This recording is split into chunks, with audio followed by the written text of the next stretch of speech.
Hey, everybody, this is Maxine Taylor.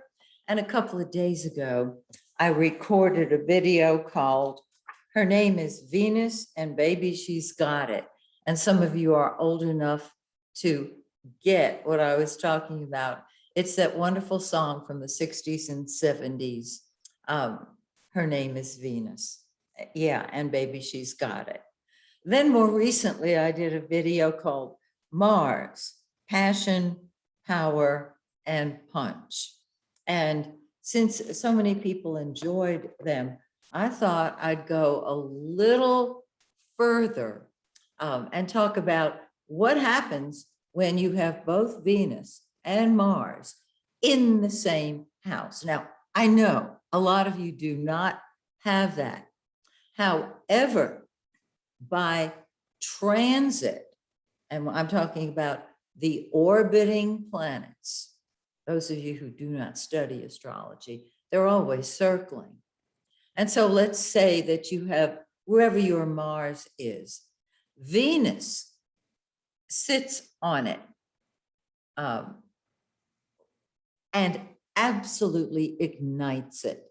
So even though you may not have both Venus and Mars conjunct, meaning within 10 degrees of each other in the same house, because of what's going on all the time,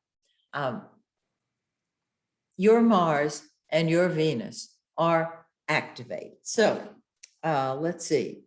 This particular video is called Mars Meet Venus. A lovely title, lovely title. And let's remember that every year we have a Venus return in our natal charts, which means every year Venus returns to its natal place in your chart. And this is a time when all Venusian things are triggered. It's only there for a couple of days, but you want to plan something beautiful and lovely and romantic, perhaps, or something that's going to create money, that type of thing. You want to celebrate that Venus return. Now, Mars returns to its natal place in your chart every 1.5 to 2 years. And it really packs power, passion, power, and punch. And you want to be aware of it because you don't want it sneaking up on you, because you will find that you yourself have lots of passion, power, and punch when that occurs. And those of you who have a copy of your birth chart and can read an ephemeris, you know when that will be. Okay, so I thought I would talk about when Venus and Mars are in the same house.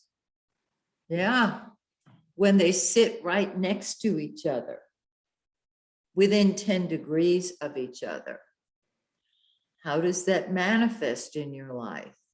And so rather than make you go back and watch 2 videos, although they're fun and you'll enjoy them, because you want to learn about your Venus placement in your birth chart naturally.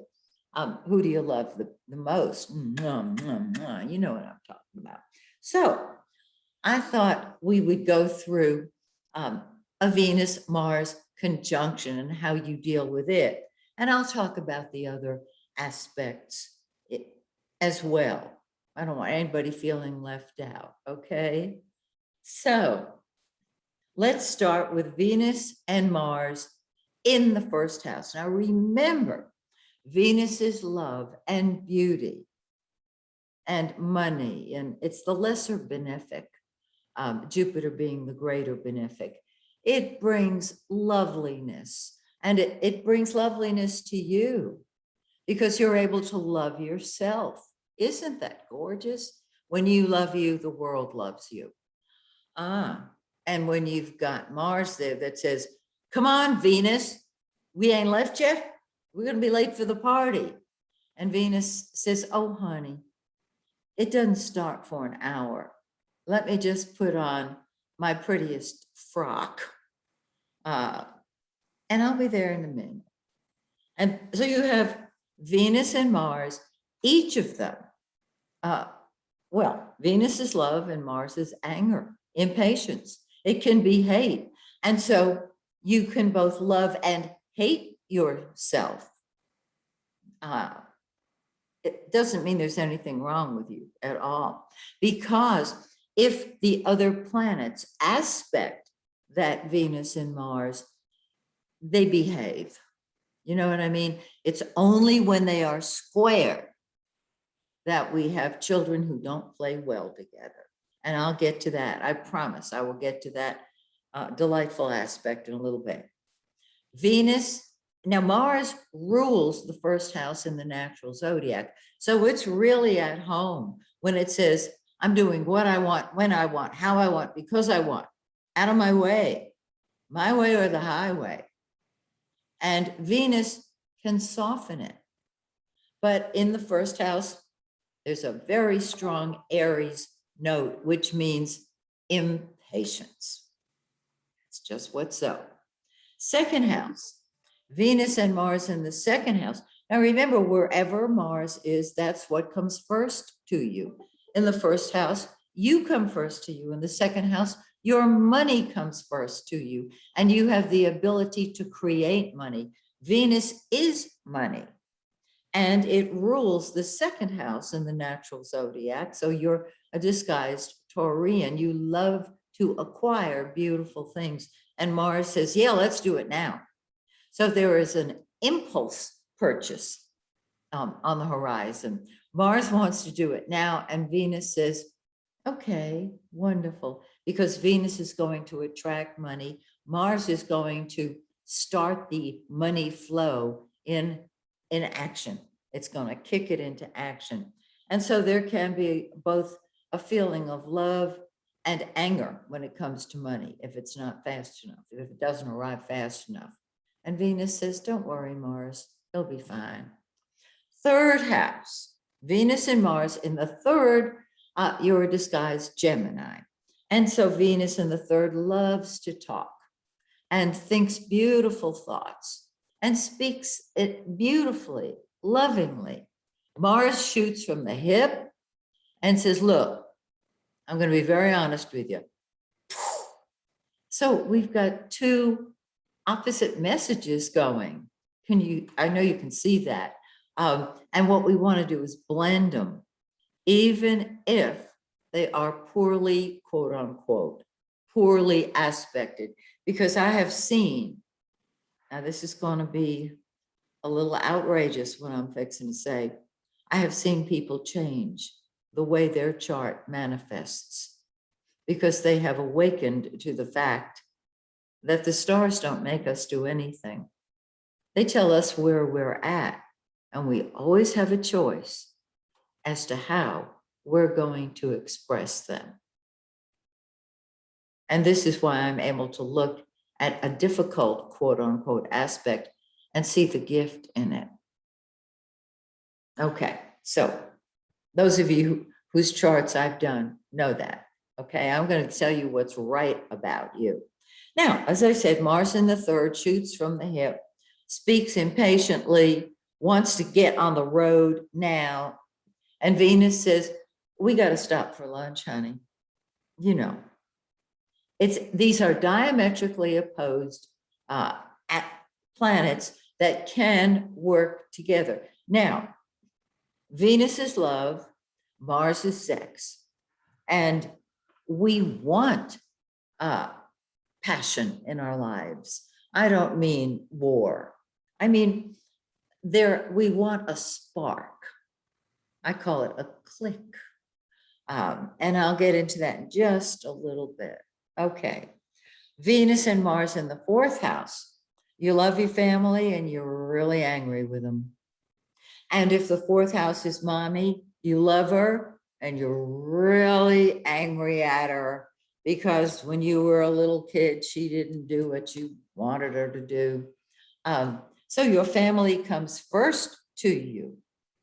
And there is a deep need to be with family because of the love that you feel. So it can be love, hate, opposite feelings, all it takes is somebody saying, I love you. And please forgive me if I have hurt you. That goes a long, long way instead of carrying anger around with you. And when it comes to family, they come first, because wherever Mars is, that's what you put first. And you'll be protective of your family because you love them. If you want to get angry with them, that's one thing. Somebody outside the family wants to get angry with them, because Mars is what you'll fight with and fight for. Fifth house, oh boy. Fifth house is the house of fun and games, enjoyment of all types. It's creativity. It's children.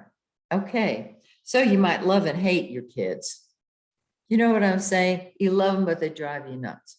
And your first child will have opposite desires. Will have love, hate, because the fifth house is the first child. Seventh house is the second. Third, you get the picture. Okay, so with Venus and Mars in that fifth house, you have got to have fun. Got to. It's what you love and what you throw yourself into. It's what comes first to you. Sports, romance, movies. Are you an artist, a musician, a painter? Fun comes first. Venus and Mars in the sixth house. Wow.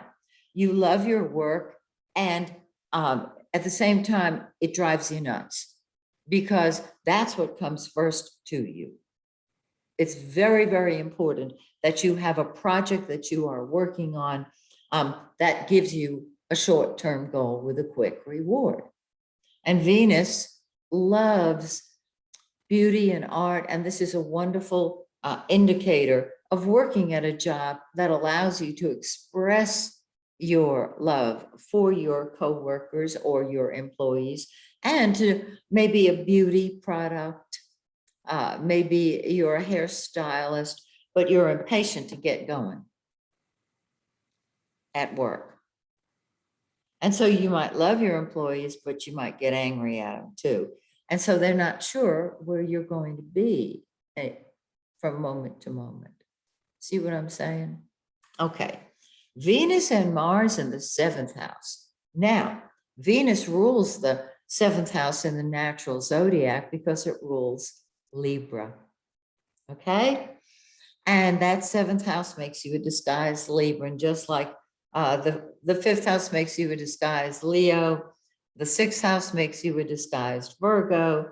And so here's the disguised Libra, who loves the one-on-one relationship and doesn't like it at the same time. I'm being very tactful here. It's a love-hate thing.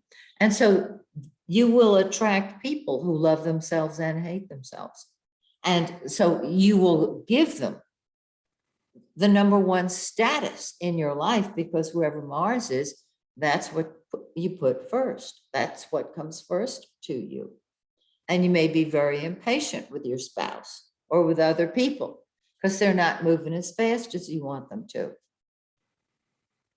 And yet at the same time, they know you love them because they can feel that love. Venus and Mars in the eighth house. So many people are confused about the eighth house. Some of you know I'm mentoring people now and teaching them astrology and teaching everything I know so that they can hang out their shingle and become a practicing astrologer, because we need more really well-trained astrologers who are dedicated to the science of astrology and who love helping people. The eighth house, Mars rules the eighth house because it co-rules Scorpio. Wow. Okay. The eighth house deals with secrets. It deals with getting to the bottom of things. It deals with other people's money. It deals with transformation. Anything in the 8th house is going to be transformed in this lifetime and rise on its ashes like the phoenix, rising on its own ashes. And so love and sex, there's probably a whole bunch of family secrets around love and sex. And you're the psychic detective with Mars in that 8th house. You will get to the bottom of it.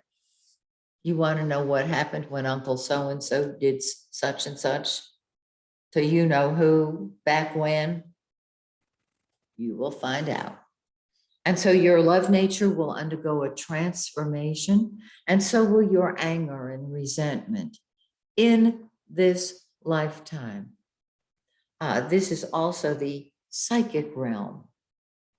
And you're passionate about secrets, about finding out the cause of things. The biggest secrets are where we come from and where we go when we leave here. You're on it.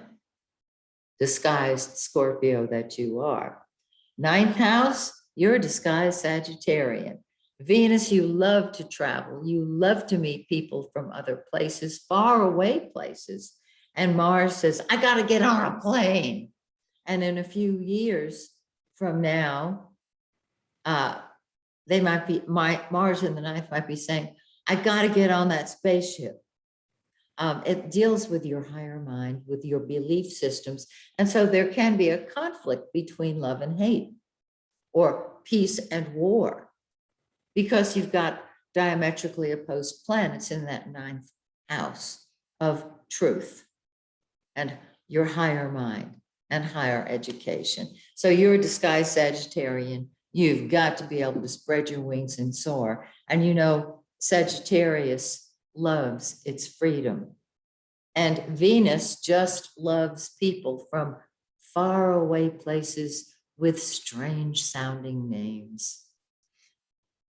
Venus and Mars in the 10th house. Oh, you're a disguised Capricorn. You love being the leader and you're not so sure you'll like it. Mars in the 10th is totally ambitious. It's got to keep on moving upwards because being the leader is number one. It can have you fighting with the leader. Venus is going to say, no, no, no, be a loving leader. And Mars says, okay, I'll be a loving leader, but I want to do it now. Remember, Mars is what comes first to you. And there is an impatience. And impatience to me is just one step removed from anger. I mean, that's one person's opinion. I get around an impatient person, and I know if I say something that is going to step over their line, they won't get angry, which of course is their prerogative. I don't have to take it on, nor do you. So here we go. With Venus and Mars in the 10th, you're going to be very well known and you're going to keep on climbing. I love it. This is the out front parent. This is the one who taught you how to deal with the public. Okay? And this parent gave you mixed messages. Fight with them from a position of leadership and love them from a position of leadership. Interesting. Interesting, right? Okay. Mars and Venus in the 11th house. It makes you a disguised Aquarian. You love humanity and you'll fight with or for humanity. You'll fight with or for your friends because you want very much to be a friend, and that those friends come first to you. Humanity comes first to you, and you love humanity. You love people. And it's not a mushy, gushy,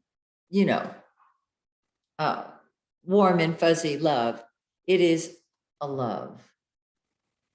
I hope I'm being clear. Aquarians are very matter of fact. And last but not least, Venus and Mars in the 12th, which is what the house ruled by Pisces. And Pisces is a dreamer. Pisces and the 12th house deal with our subconscious. It's very hard to see your own 12th house, isn't it? You students of astrology, how many years has it taken you to figure out what your 12th house is talking about? Because it's your subconscious. And because of that, you're very interested in getting to the bottom of things, not like Scorpio, not like the 8th house. There is a desire for communion with God. It's exquisite. It is behind the scenes activities and behind the scenes emotions that you can keep from yourself. I'm not kidding. You love your privacy and you will fight for it. And you have hidden love and anger issues that you will deal with. Very often, Venus in the 12th is that you have a love so much greater than earthly love. It's hard to put into words.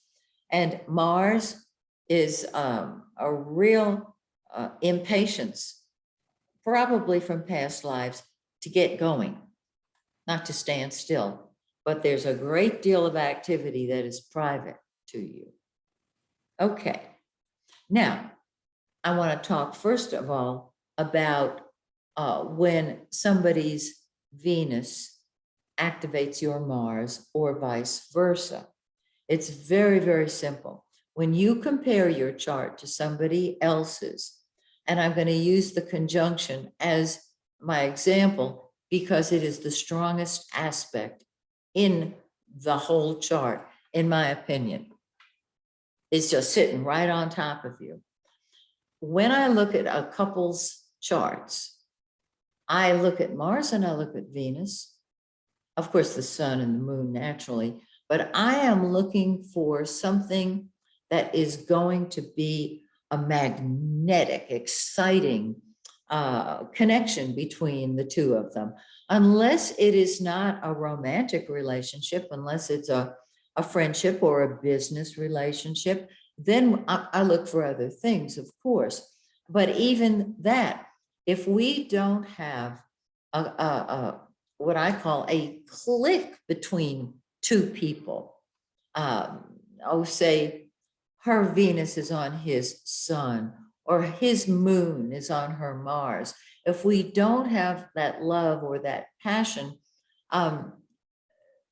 it lacks a great deal. Now, it can be an intellectual friendship where there's a meeting of the mind, but there's no emotional attachment involved.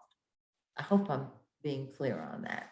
So that's why it's very important to have the birth chart first of both parties and then compare their charts that way.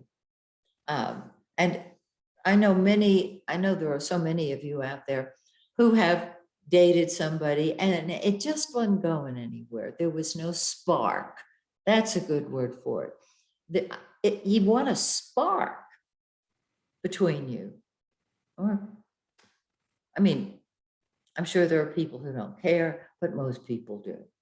Now, what about if you have Mars in one house and Venus in another? Let me tell you what all we're talking about. If Mars and Venus are beautifully aspected in your chart, they play well with each other, you can have a wonderful, loving, sexually fulfilling relationship. The potential is there. Now, there's a lot more to it than just Venus and Mars, but these are the two culprits, okay? So if you have a Venus-Mars trine, if you meet somebody, or if the moon moves through all 12 signs in 1 month, and so it clicks off everything in your chart. When it comes to Venus and Mars, it can start with a conjunction, the strongest aspect. Then, of course, it goes into a sextile, which is an opportunity aspect. A trine, which is a great aspect. Remember, the moon only lasts there for maybe 2 hours, but it's activated. So your Mars and Venus are triggered every single month because every single planet in your chart is triggered every single month. The sun is in one house, one sign every month. And as it moves around the zodiac, as it moves around your chart, it sits on top of a planet, which is a conjunction, and then a sextile, and then a lovely trine, and then it's in opposition, which can be a balancing aspect. And then it completes that sextile, trine, and then conjunction on the second go round as it's moving back to a conjunction. I know a lot of people ask, well, what about a quincunx? I usually include a quincunx, but that does not make for a great relationship. That's an adjustment aspect. And I'd rather enjoy my friends than have to keep tweaking the relationship. So your Venus and your Mars, where are they? Are they playing well with each other? Now, you might say, well, what about the sign that Mars is in and the sign that Venus is in? That's very important as well, because the house position, I think, is most important simply because that's where the action is taking place. The sign it's in tells you how Venus and Mars will express. If you have Mars in Aries, that's shoot from the hip. If it's in Taurus, it manifests very differently. And the aspects between Venus and Mars, and Venus and the other planets, and Mars and the other planets, will tell you a great deal as well. And so, as you know, there's a lot to astrology, but all you have to know is that Mars is passion and Venus is love. And at some point, every month, I shouldn't say every month because Mars moves a little slower than Venus does, but let's say within a year and a half to 2 years, every planet receives an aspect from both Mars and Venus. And so,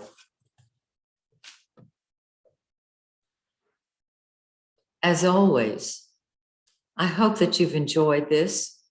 I hope you have found your birth chart and are able to look at it. And so, till we meet again here, may the stars, all of them, shine brightly on you and yours. Sending love.